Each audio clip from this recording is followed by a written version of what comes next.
పశ్చిమ గోదావరి జిల్లా అత్తిలి మండలం తరుకు వద్ద ఆర్విలి గ్రామంలో వేయించినటువంటి శ్రీ శ్రీ వేమన యోగేంద్ర స్వామి వారి జీవిత చరిత్ర ఏమిటంటే, గతంలో కొండవీడులో ఆయన జన్మించారు. ఆయన స్టోరీ, ఆయన అన్నదమ్ములు ఇద్దరు, ఆ విషయాన్ని కూడా గతంలో గ్రంథాల్లో రాసి ఉన్నారు. ఇక్కడ వేమన మందిరం నిర్మించడానికి కారణం ఏమిటి అంటే, 1933 సంవత్సరంలో ఈ ఆర్విలి గ్రామం ఉంది కూడా తాటాకిలి ఇల్లుతోటి గృహాలతోటి నిండి ఉన్నది. అప్పుడు పరిస్థితులు వేరు.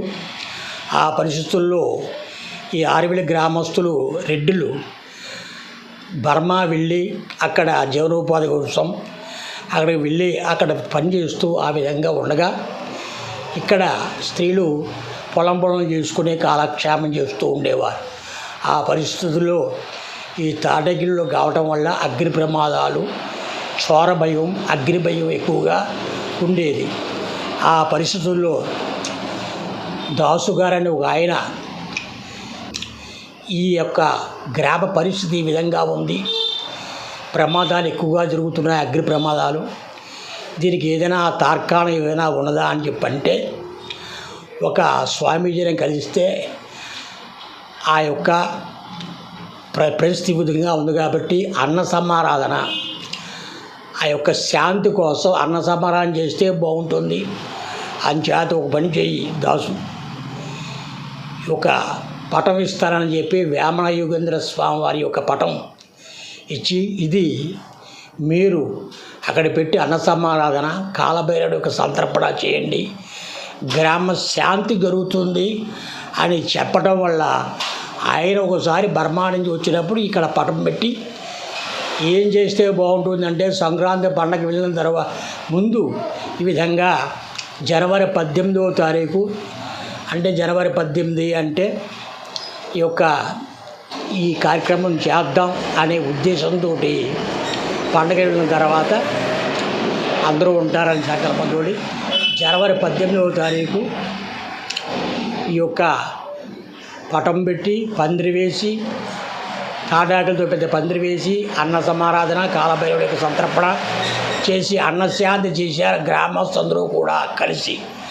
ఆ సందర్భంలో ఆనాటి నుంచి కూడా చేస్తూ ఉండటం వల్ల గ్రామం అభివృద్ధిగా ఉండడం, అగ్ని ప్రమాదం జరగకపోవటం, శాంతిగా ఉండటం జరగడం వల్ల ఆనాటి నుంచి కూడా తండ్రిగా, గురువుగా ఈ వేమన స్వామిని కొలుస్తూ వారు ఈ యొక్క విషయం ఏం చేద్దామని చెప్పి 1984 సంవత్సరంలో ఇక్కడ మందిరం నిర్మించి, ఈ యొక్క జనవరి 18 అంటే ఇంకా తిథి వ్యవహారం కూడా లేదు, ప్రతి సంవత్సరం కూడా వేమన జయంతి జనవరి 18వ తారీఖు జరుగుతుంది.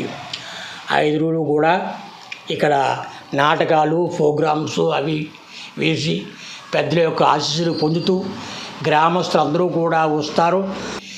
ఈ పండగ హాజరవకపోయినా జనవరి 18వ తారీఖున ఈ యొక్క వేమన యోగేంద్ర స్వామి వారికి దర్శనం చేసుకుని ఎంతో ఉత్సాహంగా, ఎంతో సంతోషంగా స్వామివారికి దర్శనం చేసుకుని తమ కోరికలు తీర్చుకుంటూ వైభూతంగా జరుగుతుంది 5 రోజులు కూడాను. ఈ విధంగా ఎవరు గ్రామంలో పేషెంట్ అవుతే వారే ఈ కార్యక్రమం అంతా కూడా చేస్తున్నారు.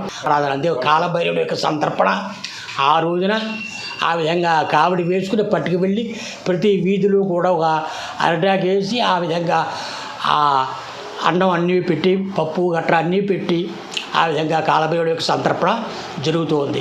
ఇది ఈ చుట్టుపక్కల ఎక్కడా లేదు. వేమన యోగేంద్ర స్వామి వారి మీద నమ్మకంతో ఒక గురువుగా పోలుస్తున్నారు అంతే, దేవుడు కాదు. ఆయన పద్యాలు ఉన్నాయి, విశ్వదాభిరామ వినురువేమ